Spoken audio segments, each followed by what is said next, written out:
Amados irmãos, graça e paz. Nós queremos que os irmãos orem e peçam ao Senhor para falar ao seu coração. E não só o seu, mas também a todos os que vão ouvir essa mensagem.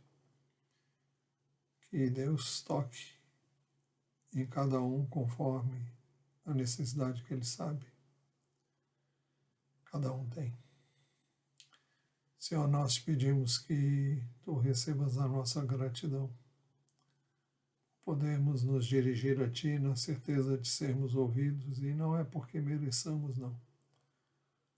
É por causa da obra redentora de Jesus na cruz do Calvário, por meio de quem nós obtivemos perdão, a purificação dos nossos pecados, e por meio dele hoje temos acesso à Tua presença. Podemos entrar sem medo, sem constrangimento, na certeza de sermos aceitos, acolhidos, por causa da obra redentora de Jesus Cristo na cruz do Calvário. Pedimos que o Senhor fale aos nossos corações e que o Senhor ministre a cada um de nós conforme a Tua multiforme graça e sabedoria, conforme a necessidade que o Senhor sabe que cada um tem. É no nome de Jesus que pedimos. Amém. Muito bem. A ministração dessa noite é a continuação do tema que temos visto nas noites de domingo. Nosso tema é Jesus e a prática da oração. Esta é a 7ª mensagem desta série. E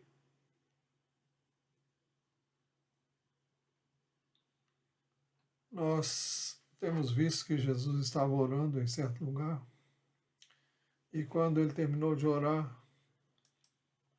um dos seus discípulos lhe pediu: Senhor, ensine-nos a orar como também João ensinou aos discípulos dele. Esse fato e a oração que Jesus ensinou aos seus discípulos estão registrados em Lucas, capítulo 11, versos de 1 a 4. O Evangelho de Mateus também registra a oração ensinada por Jesus de maneira mais ampla. E por isso nós vamos nos deter nesse texto, onde Jesus nos ensinou a orar, dizendo: portanto, orem assim. Mateus 6, 9 a 15. Portanto, orem assim: Pai nosso que estás nos céus, santificado seja o teu nome, venha o teu reino, seja feita a tua vontade, assim na terra como no céu.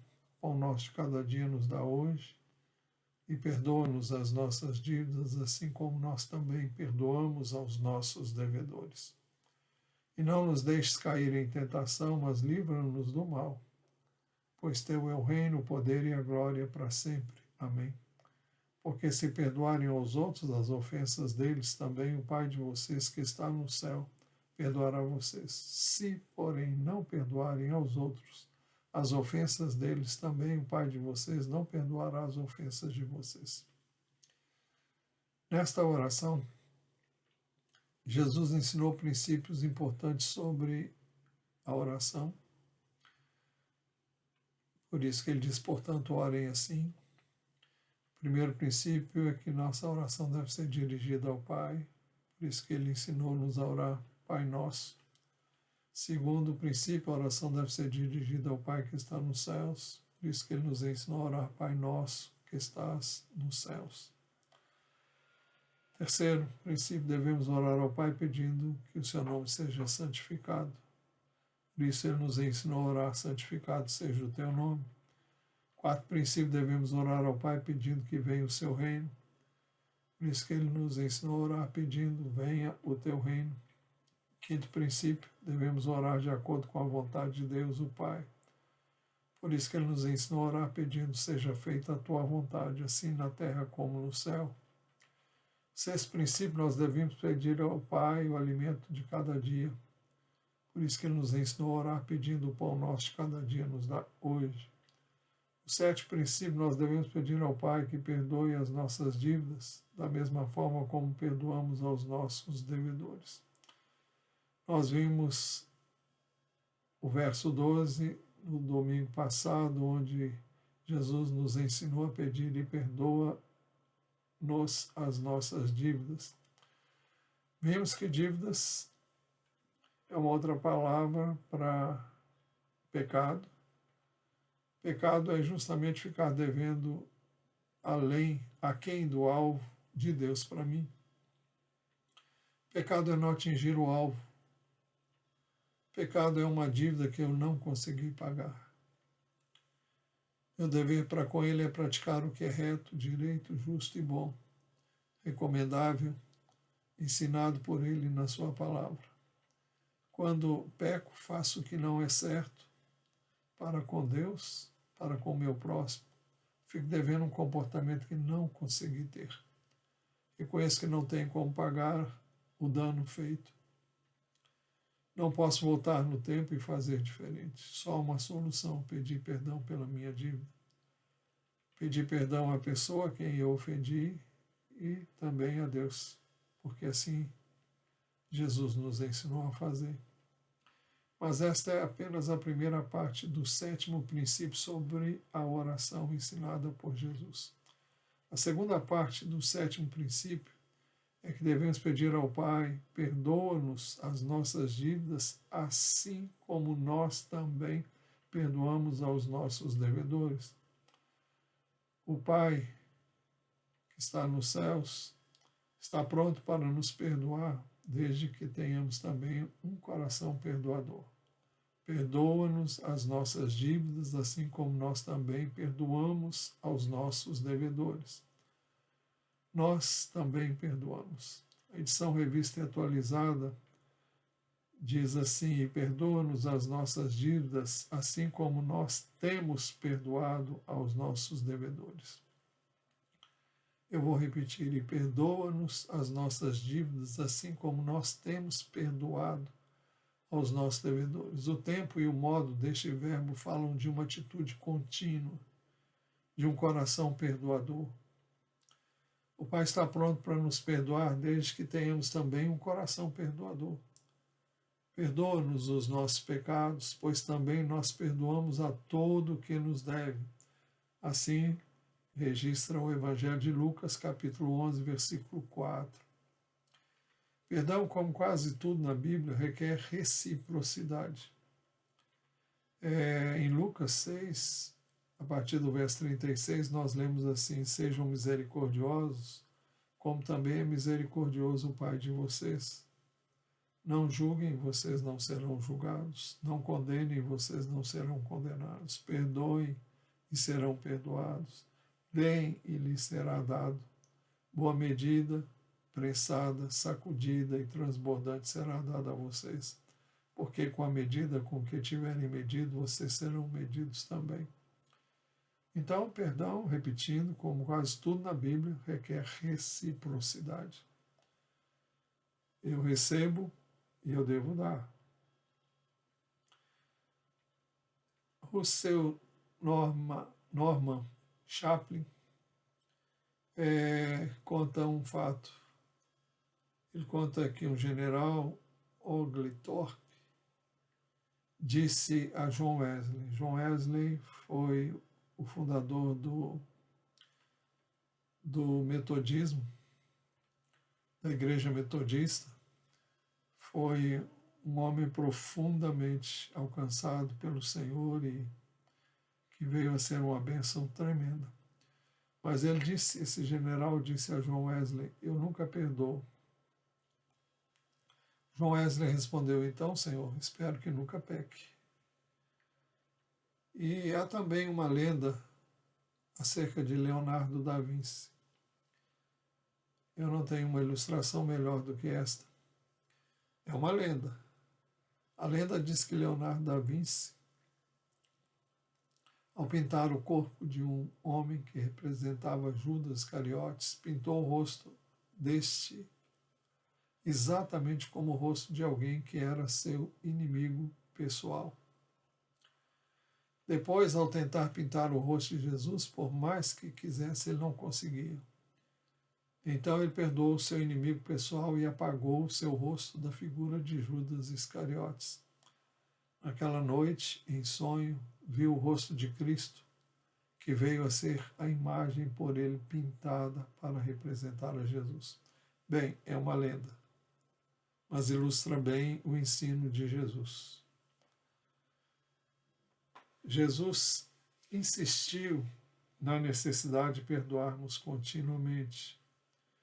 Lucas 17, 3 e 4, ele disse, ensinando, disse: tenham cuidado, se o seu irmão pecar, repreenda-o. Se ele se arrepender, perdoe-lhe. Se pecar contra você 7 vezes num dia e 7 vezes vier para lhe dizer, estou arrependido, perdoe-me, perdoe-lhe.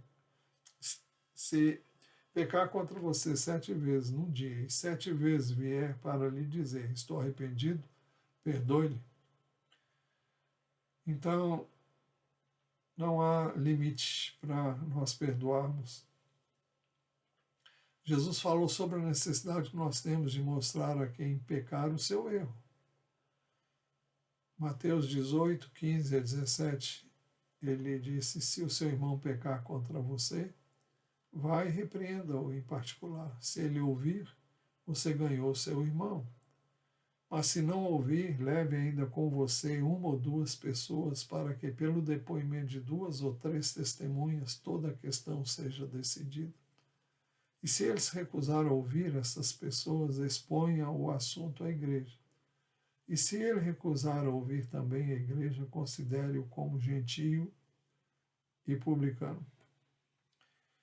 Bom, Jesus falou que quando alguém pecar contra alguém, e quando eu souber ou for testemunha, melhor dizendo, de um erro, de um pecado cometido por alguém, eu devo ir a essa pessoa e falar diretamente com ele. Se o seu irmão pecar contra você, vá e repreenda-o em particular. Só você e essa pessoa. Se ele ouvir, você ganhou o seu irmão. Ganhou porque você o levou a deixar a prática do pecado, do erro. Não o erro que você acha que é errado, mas aquilo que à luz da palavra de Deus é errado. Mas se esse irmão não ouvir, mas se não ouvir, leve ainda com você 1 ou 2 pessoas, para que pelo depoimento de 2 ou 3 testemunhas toda a questão seja decidida. Eu sempre, quando falo desse texto, eu digo que você tem que levar 2 testemunhas que não sejam fofoqueiras.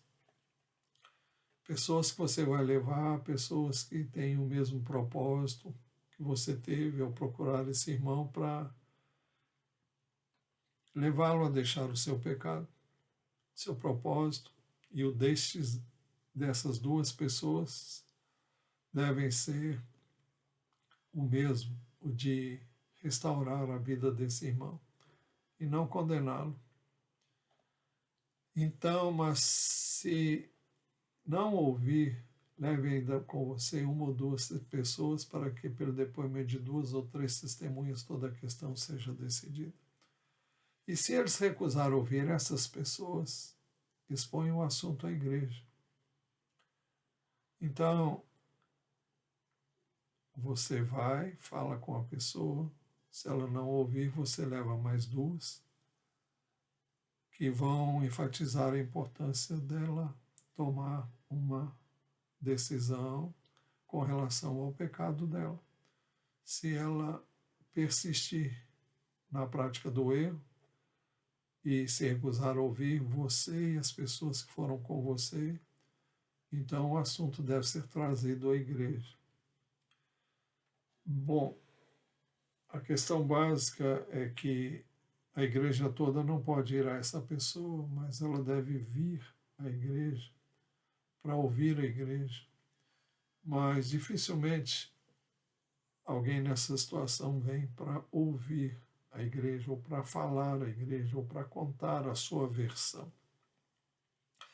O texto diz: se eles recusaram ouvir também a igreja, considere-o como gentio e publicano. O que significa isso? Como um descrente. Alguém que até esse momento ainda não conhece o Senhor. Depois disso, de ouvir esse ensino de Jesus, então Pedro, estou lendo Mateus 18, 21 e 22. Então Pedro, aproximando-se, perguntou a Jesus: Senhor, até quantas vezes meu irmão pecará contra mim, que eu lhe perdoe? Até 7 vezes? Jesus respondeu: não digo a você que perdoe até 7 vezes, mas até 70 vezes 7. Ou seja, não há limite para você perdoar quem quer que seja. Não diga a você que perdoe até 7 vezes, mas até 70 vezes 7. Se considerarmos o número, são 490 vezes.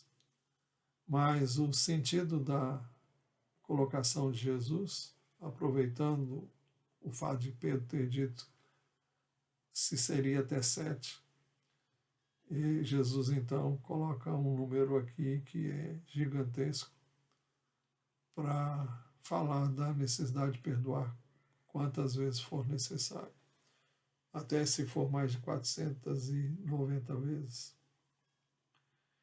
Jesus ilustrou o seu ensino sobre perdão com uma parábola. Por isso, ele disse em Mateus 18, 23 a 35, por isso o reino dos céus é semelhante a um rei que resolveu ajustar contas com seus servos.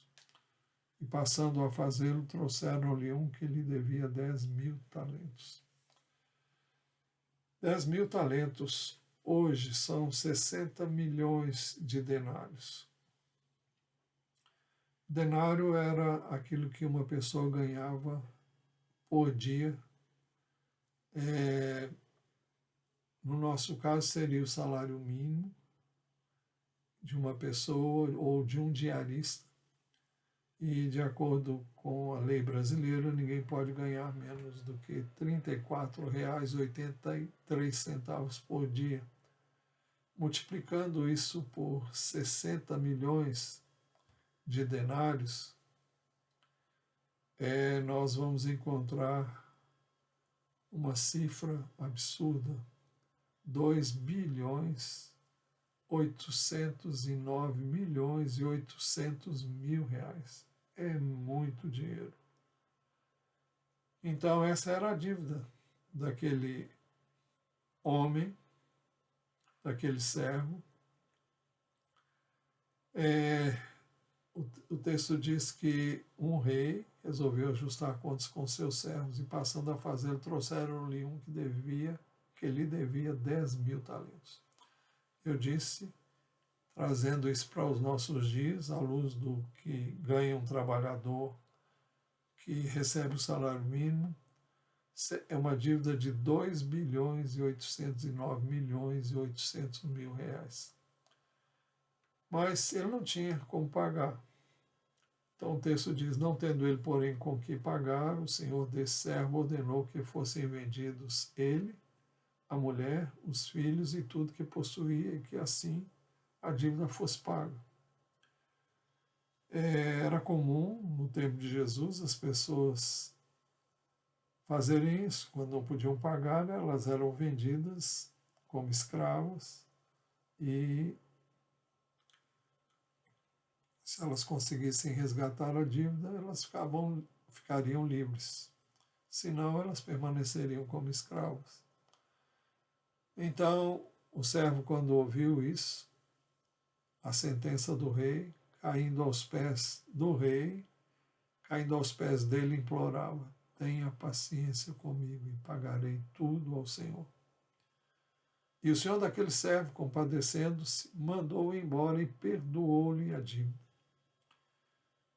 O texto deixa claro que é um perdão total.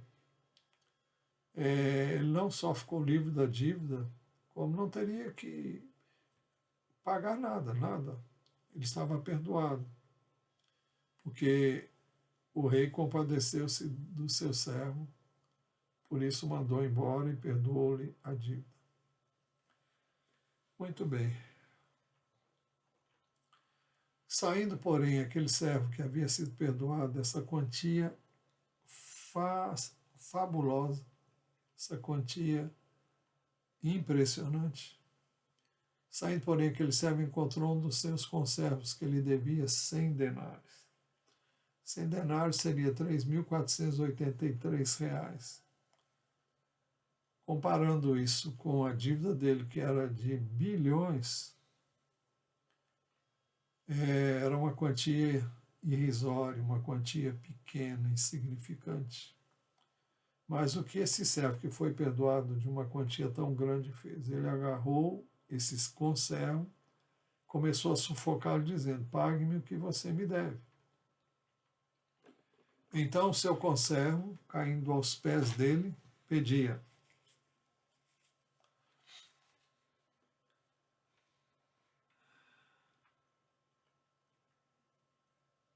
Bom, vamos voltar.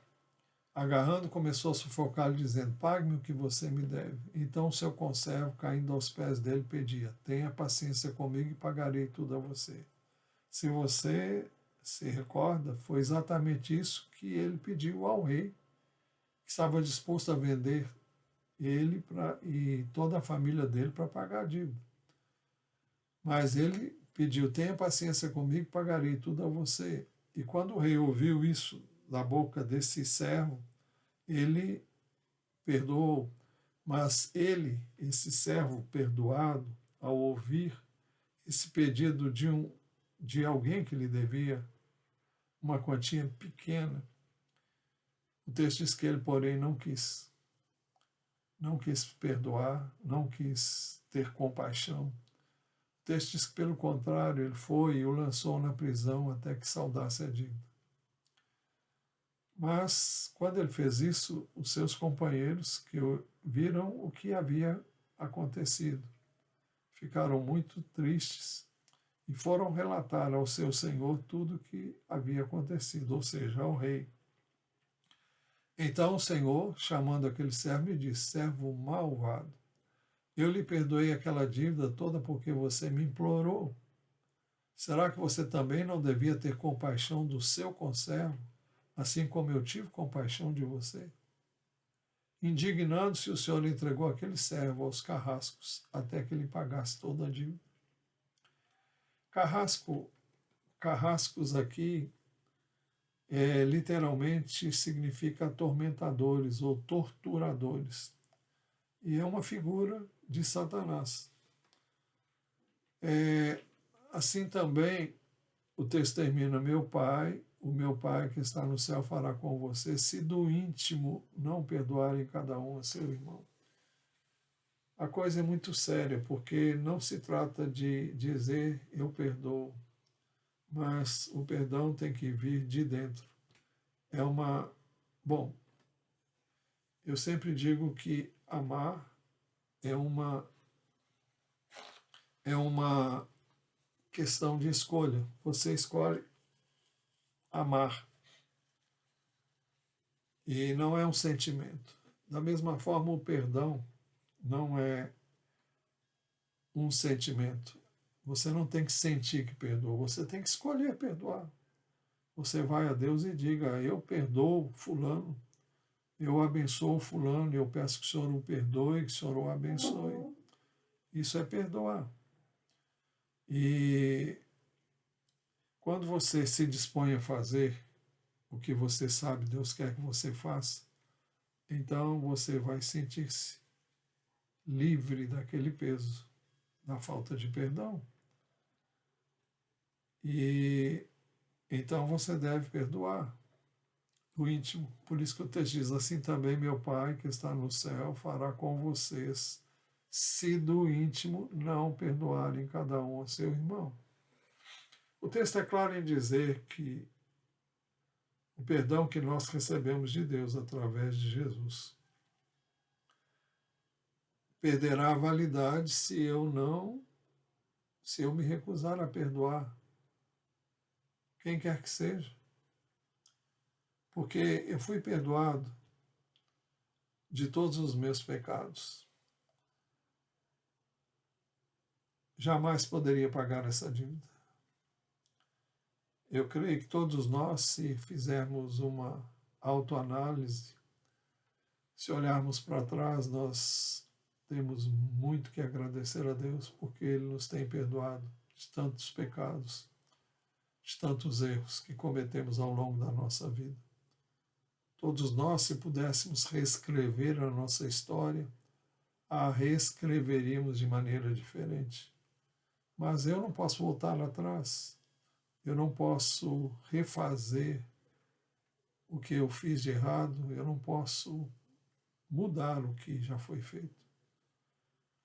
Então, eu preciso de perdão. E Jesus perdoou todos os meus pecados.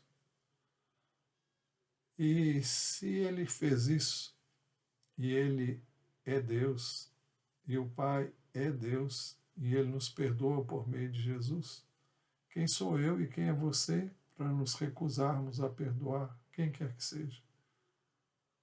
Por isso que Jesus, contando essa parábola, disse: assim também meu Pai que está no céu fará com vocês, se do íntimo não perdoarem cada um seu irmão.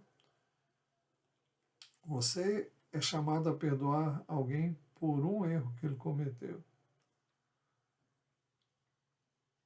Se você se recusar, você não tem perdão de nenhum dos seus erros.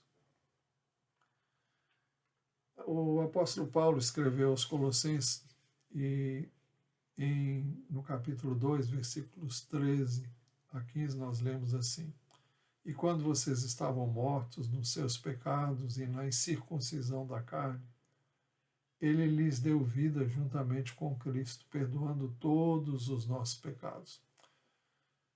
Quando nós estávamos nos nossos pecados, quando nós éramos estranhos a Deus, porque não conhecíamos a Deus, o texto diz que Ele nos deu vida juntamente com Cristo, quando nós cremos nele, e perdoando todos os nossos pecados. Então, todos os nossos pecados foram perdoados. E o texto diz que, cancelando o escrito de dívida que era contra nós e que constava de ordenanças, o qual nos era prejudicial, removeu-o inteiramente, cravando na cruz. Então, imagine um documento que,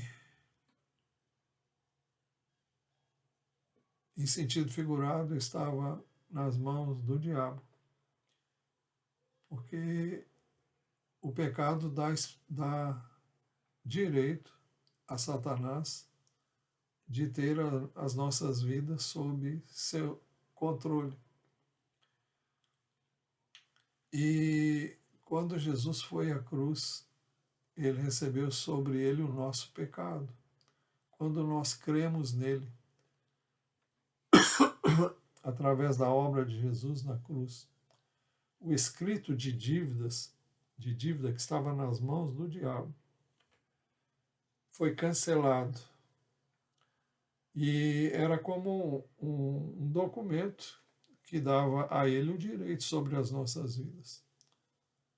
E, em sentido figurado, é como se Jesus tivesse tomado esse escrito de dívida das mãos do diabo, porque ele levou sobre ele os nossos pecados na cruz do Calvário. Por isso que o texto diz: cancelando o escrito de dívida que era contra nós e que constava de ordenanças.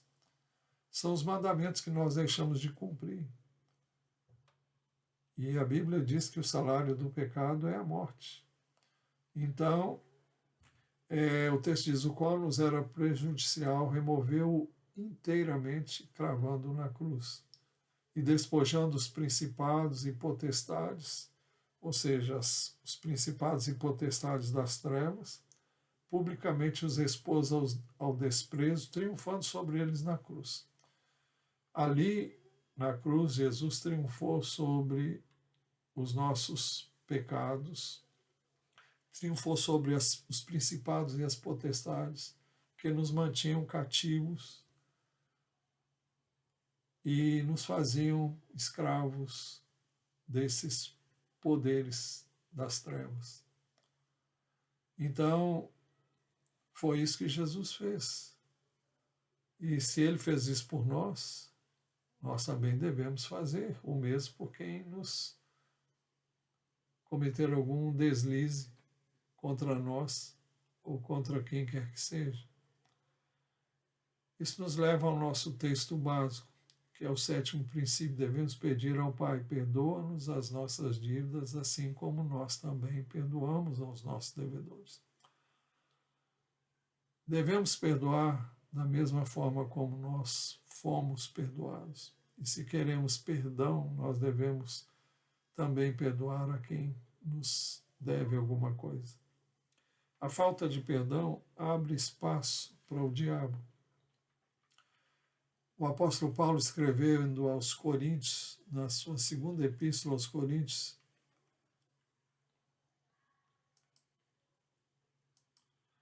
ele disse assim, capítulo 2, versos 10 e 11: a quem vocês perdoam alguma coisa, eu também perdoo, pois o que perdoei, se é que perdoei alguma coisa, eu fiz por causa de vocês, na presença de Cristo, para que Satanás não alcance vantagem sobre nós, pois não ignoramos quais são as intenções dele.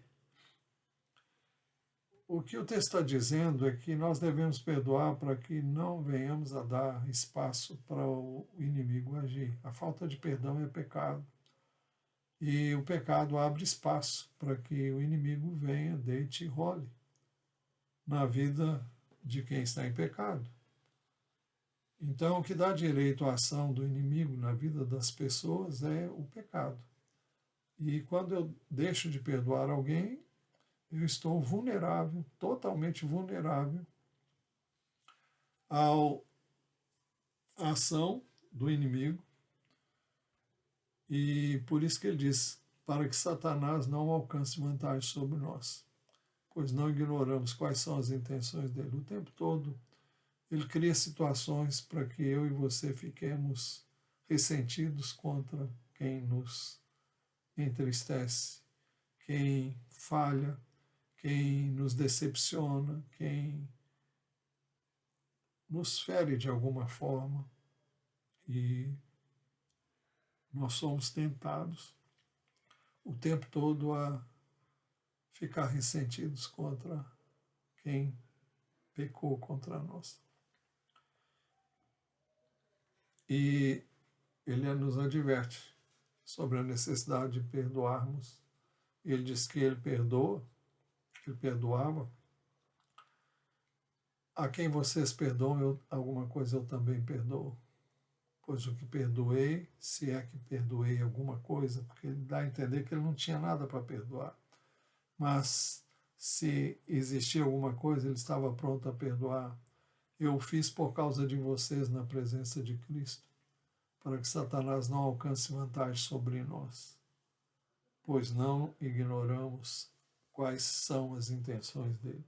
A intenção dele as intenções dele são a de nos fazer presa dele através do pecado, ou seja, através da falta de perdão. É um caminho que ele se vale para nos levar a ser aprisionados e cativos a ele através da falta de perdão. Por isso que a falta de perdão impede que as nossas orações sejam ouvidas.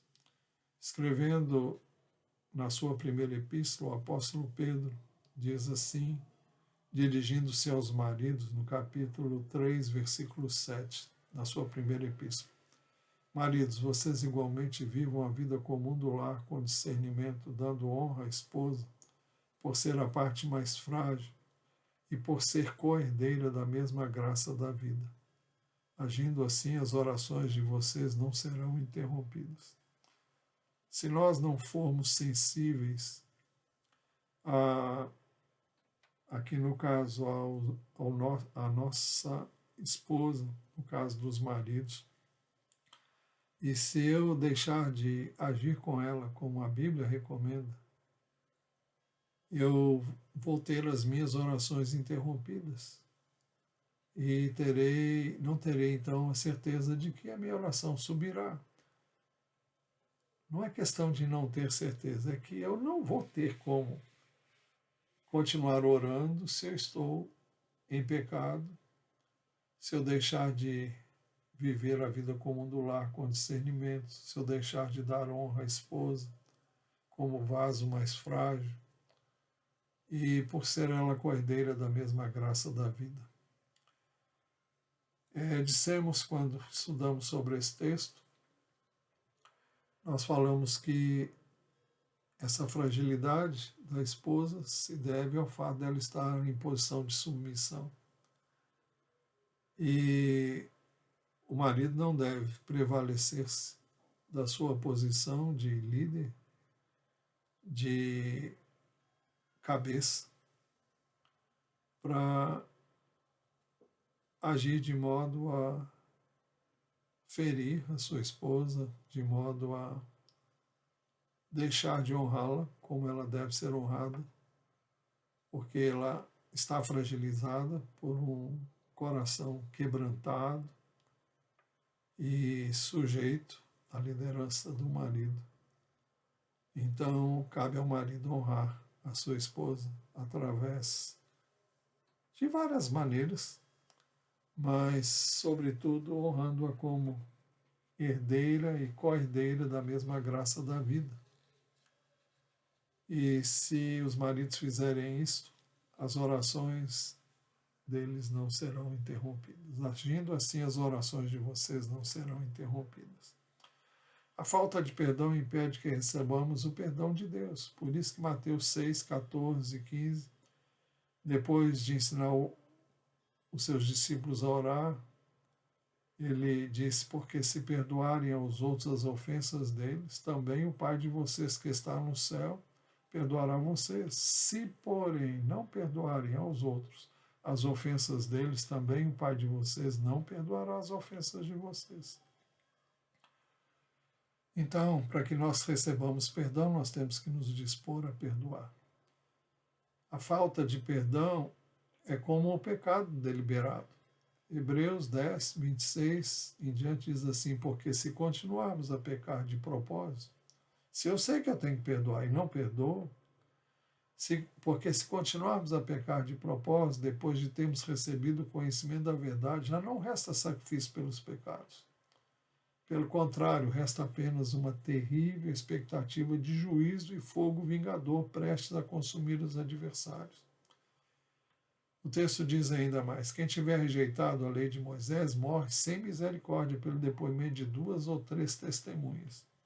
Imaginem quanto mais severo deve ser o castigo daquele que pisou o Filho de Deus. Por que pisou o Filho de Deus? É porque você se recusou a perdoar tanto, da mesma forma como Jesus perdoou você através da sua morte na cruz. Para que você pudesse obter perdão, Jesus foi à cruz. E se eu me recuso a perdoar, eu estou literalmente pisando no Filho de Deus. E o texto diz mais, você profanou o sangue da aliança. É como se você não fizesse caso do sangue da aliança que Jesus derramou por nós.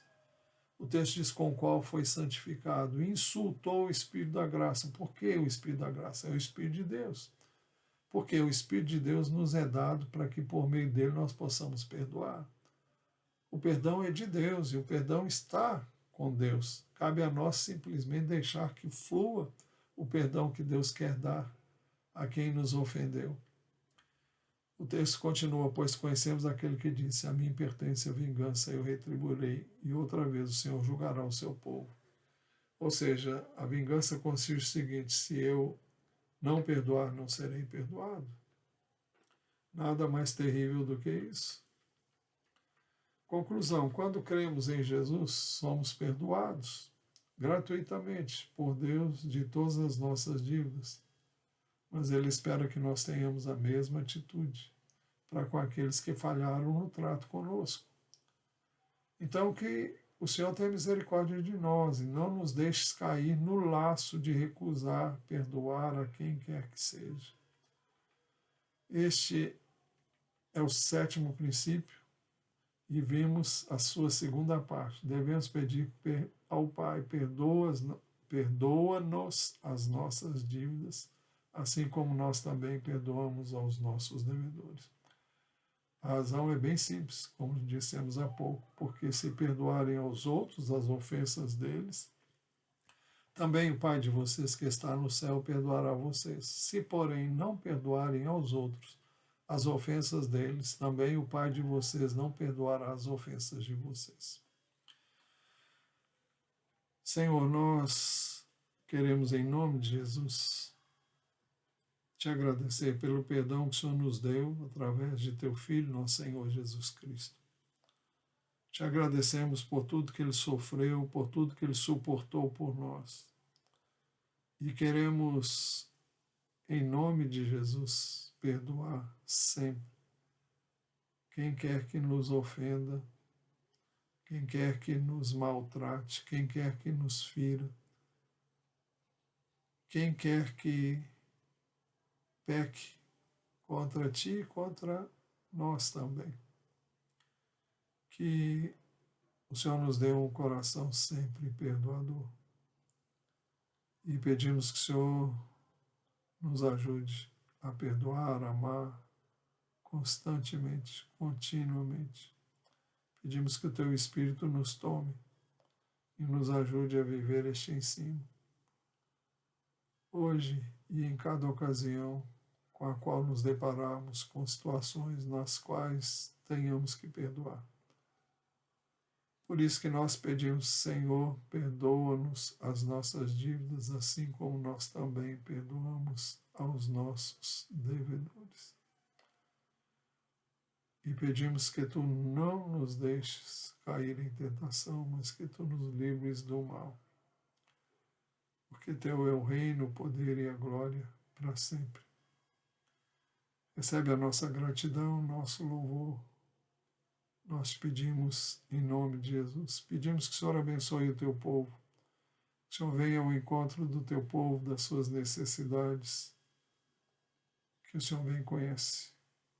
Venha suprir, venha prover, venha socorrer. Venha orientar, venha remover o medo, a insegurança e todas as coisas que possam povoar a mente de qualquer um dos que são o Teu povo. Guarda o Teu povo, visita o Teu povo, glorifica o Teu nome na vida do Teu povo. Assista-o em cada uma das suas necessidades. É a nossa oração em nome de Jesus. E agora que a graça de nosso Senhor Jesus Cristo, o amor de Deus, o Pai, a comunhão e as consolações do Santo Espírito de Deus sejam sobre todos nós agora e para todos sempre. Amém. Que Deus continue abençoando a sua vida e isso para glória, honra e louvor dele, em nome do Senhor Jesus. Amém.